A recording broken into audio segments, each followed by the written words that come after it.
यो हामी last mile इलेक्ट्रिफिकेसनको काम अन्तिम चरणमा छ। यसको लागि यो वैकल्पिक ऊर्जाले विगत लामो समयदेखि विकट गाउँहरूमा जुन किसिमको काम गरेको छ, त्यसले गर्दा नेपालको ऊर्जा क्षेत्रमा वास्तवमा विकट र विपन्न परिवारहरूमा एकदम ठुलो योगदान गरेको छ। यसको लागि वैकल्पिक ऊर्जा बधाईको पात्र नै हुनुहुन्छ। अझै हामीले धेरै गर्नु छ। अहिले वैकल्पिक ऊर्जाको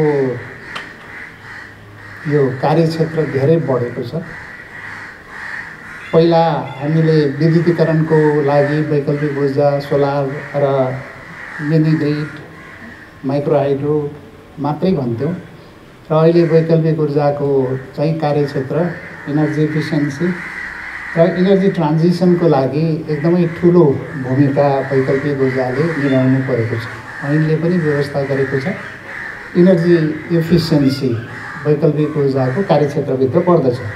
त्यो भएकोलाई यो इनर्जी इफिसियन्सीलाई इफेक्टिभ रूपमा कसरी अगाडि बढाउनुपर्छ भनेर एकदमै यसको कार्यक्रमिक रूपमा यो कार्ययोजना बनाएर अगाडि बढ्नुपर्छ भन्ने मलाई लाग्छ।